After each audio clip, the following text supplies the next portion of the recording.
Ma'am एक बात पूछूं, आपकी सैलरी तो 70,000 है लेकिन आप उड़ाती लाखों में है। मतलब इतने सारे पैसे आते कहाँ से आपके पास? देखो, सरकारी ऑफिसर्स के खर्चे ना उनकी सैलरी से नहीं बल्कि ऊपर की कमाई से होते हैं। ऊपर की कमाई मतलब? ऊपर की कमाई मतलब रिश्वत।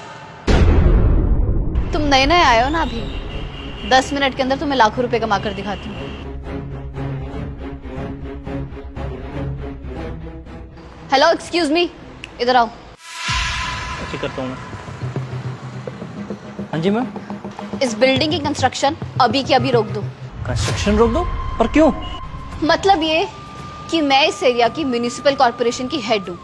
कौन से एरिया में कौन सी बिल्डिंग बनेगी ये सिर्फ मैं डिसाइड कर सकती हूँ, और मैंने ये डिसाइड कर लिया है कि तुम्हारी ये बिल्डिंग इस एरिया में नहीं बन सकती। मैंने इस बिल्डिंग को बनाने के लिए करोड़ों रुपए लगा रखे हैं और बहुत सारा लोन भी ले रखा है। अगर ये बिल्डिंग नहीं बनी तो मेरा करोड़ों रुपए का लॉस हो जाएगा, और वैसे भी ये बिल्डिंग बनाने के लिए मेरे पास सारे परमिशंस हैं। देखो, परमिशन तुमने पिछले ऑफिसर से लिए थे, मुझसे नहीं। अगर चाहते हो कि मैं परमिशन ग्रांट करूं तो फिर एक काम करो, अगर तुम चाहते हो कि तुम्हारी ये बिल्डिंग बनती रहे तो तुम्हें मेरी थोड़ी सी सेवा करनी पड़ेगी। सेवा? मैं कुछ समझा नहीं। साइड पर आओ। देखो, अगर तुम चाहते हो कि तुम्हारी ये बिल्डिंग की कंस्ट्रक्शन ना रुके तो मेरे ऑफिस में 1 लाख रुपए भिजवा देना। मैडम 1 लाख? मैंने आपके पहले ऑफिसर्स को भी पैसे दिए और अब आप? तो वो 1 लाख रुपए तुमने पिछले ऑफिसर को दिए थे, मुझे तो नहीं दिए ना। अगर चाहते हो कि मैं परमिशन ग्रांट करूं तो मेरे ऑफिस में 1 लाख रुपए भिजवा देना, वरना इस बिल्डिंग को डिमोलिश करने के ऑर्डर देने में मुझे 2 मिनट भी नहीं लगेंगे। ठीक है मैडम, आपके ऑफिस में पैसे पहुंच जाएंगे, लेकिन फिर मुझे ये बिल्डिंग कंस्ट्रक्ट करने के लिए कोई परेशानी नहीं होनी चाहिए। ठीक है, चल।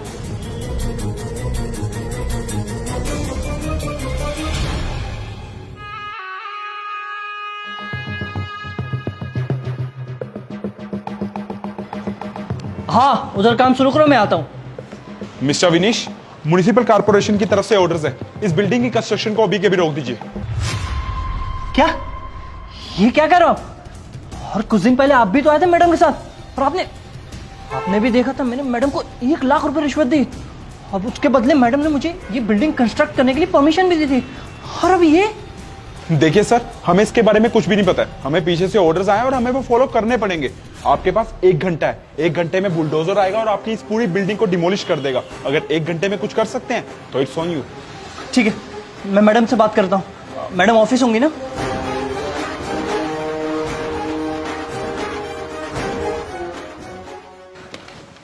मैडम, आपका पीए आया था और वो बिल्डिंग गिराने की बात कर रहा था, लेकिन हमारी बात तो हो चुकी थी ना मैडम, और मैंने आपको रिश्वत के 1 लाख रुपए भी दिए हैं। हाँ, मैं जानती हूँ हमारी बात हो चुकी थी, पर फिर भी मैं तेरी बिल्डिंग को गिराऊंगी।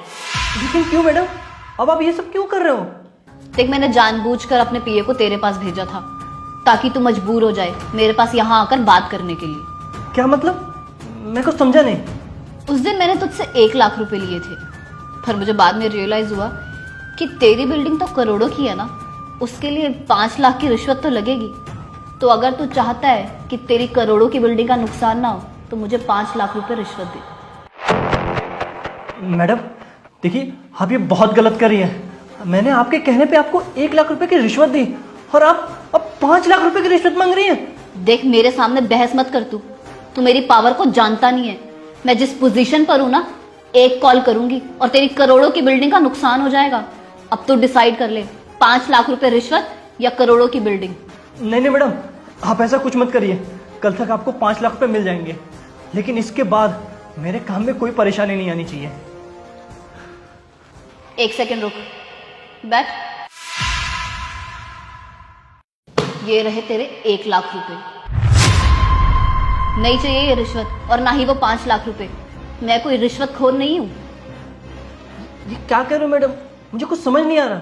मुझे तो शर्म आती है तुम जैसे लोगों पर। तुम्हारे पास लाखों रुपए मुझे रिश्वत देने के लिए, लेकिन वो जो मजदूर तुम्हारी साइट पर दिन रात काम कर रहे हैं मेहनत से, उनकी दिहाड़ी देने के लिए तुम्हारे पास पैसे नहीं है।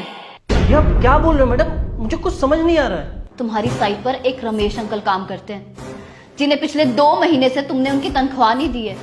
उनके घर के खर्चे कैसे चल रहे कुछ अंदाजा है तुम्हें? उनकी एक छोटी सी बेटी है जो पिछले 2 महीने से बीमार पड़ी है, उसकी दवाई तक लाने के लिए उनके पास पैसे नहीं है। जी जी बिल्कुल आइए, मिलते हैं शाम को। हाँ अरे बाबूजी, अच्छा हुआ मुझे आप यहीं मिल गए। दरअसल ना मेरी बेटी बीमार है, आपने मेरे 2 महीने की दिहाड़ी के पैसे नहीं दिए अभी तक। आप मेरे पैसे दे दो ताकि मैं अपनी बेटी का इलाज करा सकूं। मैं हाथ जोड़ता हूँ बाबूजी आपके, मेहरबानी करके आप मेरे पैसे दे दीजिए। अबे ओ नाटक मत कर, बहुत अच्छे से जानता हूँ तुम जैसे लोगों को। क्या हुआ 2 महीने तुम लोगों की दिहाड़ी नहीं दी तो? इतना बड़ा कॉन्ट्रैक्टर हूँ, इतनी बड़ी बिल्डिंग बना रहा हूँ, तुम लोगों के पैसे लेके भागूंगा? जाके काम कर, मिल जाएंगे तेरे पैसे।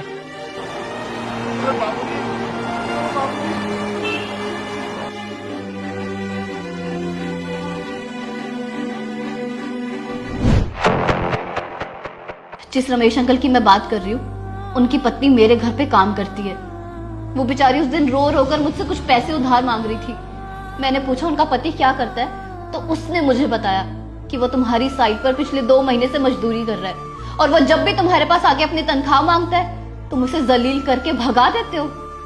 तुम्हें शर्म आती है? वो बेचारे गरीब लोग, उनके घर का खर्चा कैसे चल रहा है? उनकी बेटी जो बीमार पड़ी है, उसकी दवाई तक लाने के लिए उनके पास पैसे नहीं है।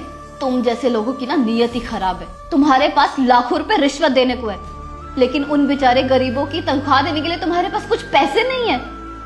शर्म आती है तुम जैसे लोगों पर। वो बेचारे दिन रात मेहनत करके तुम्हारी बिल्डिंग को खड़ा कर रहे हैं, और तुम क्या कर रहे हो? उन्हें खुश तक नहीं रख पा रहे। खुश रखने की तो दूर की बात है, उन्हें उनकी मेहनत की दिहाड़ी भी नहीं दे सकते तुम। शर्म आती है तुम जैसे लोगों पर। तुम जैसे लोगों की ना बिल्डिंग गिरा ही देनी चाहिए। ये रिश्वत के पैसे मुझे नहीं चाहिए। ये पैसे ले जाकर उन गरीबों में बांटो, उन्हें उनकी तनख्वाह दो, ताकि उनके घर के खर्चे चल सके। मैडम मुझे माफ कर दो, मुझसे बहुत बड़ी गलती हो गई। मैंने इस बारे में कभी सोचा ही नहीं था। मैंने कभी मजदूर की वैल्यू नहीं की। ये तक नहीं सोचा कि अगर वो नहीं होंगे तो हमारा काम ही नहीं चलेगा। लेकिन आज आपकी वजह से मुझे अपनी गलती का एहसास हुआ है। मैंने अपने लाइफ में बहुत सारे ऑफिसर्स देखे, लेकिन आज आप जैसी ईमानदार ऑफिसर्स देख के मुझे गर्व हो रहा है। सल्यूट करता हूँ मैम आपको। और आज से मैं किसी मजदूर की दिहाड़ी नहीं रोकूंगा, इवन उनको एडवांस में पेमेंट करके रखूंगा। मुझे माफ़ कर दें मैडम।